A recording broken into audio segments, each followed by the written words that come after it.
These gently rolling hills in the Burgundy region of France produce what many consider to be the world's finest wine. There is a flavor balance that is both powerful and utterly soft and feminine. It is really an iron fist in a velvet glove.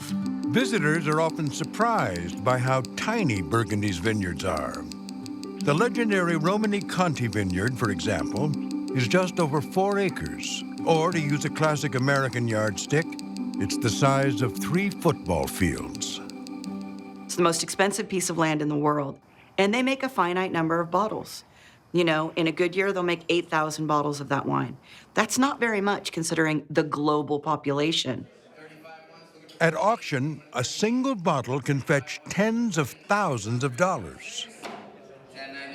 So people want this wine because it's rare.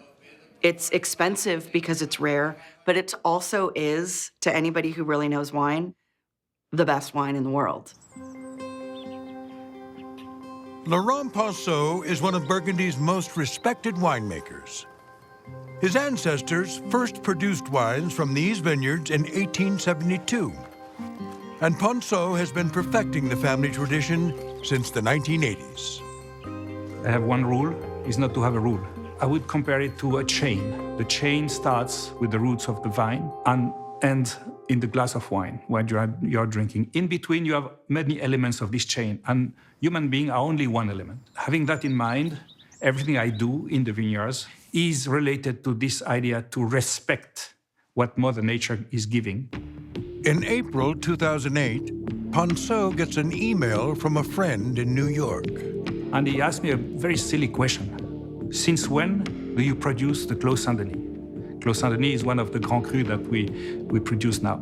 And I could not answer to this question. I had to send another question. Why are you asking? The friend replies that some of Ponceau's Clos Saint-Denis wines are going up for sale at auction.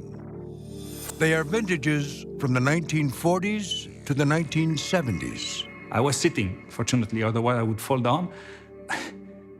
We started to produce this in 1982. Ponceau is certain the wine is fake. He learns the bottles are being sold by Rudy Kurniawan, a young Indonesian living in California. And as U.S. investigators will later prove, Rudy Kurniawan is the most notorious wine fraudster of all time, selling tens of millions of dollars in fake wine to collectors with more money than skepticism.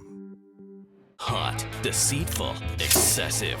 Welcome to American Greed's Summer of Money. This group of people did a lot of business in strip clubs. All new episodes every Friday night. He would drive Hummer, Bentley, Ferrari, Maserati. This summer's heat wave is a crime wave. He was going to hire somebody to kill 4 of the witnesses. Don't get taken. New episodes of American Greed, Scams, Scoundrels, and Suckers premiere Friday, 10 Eastern. This is how we do it, baby. CNBC.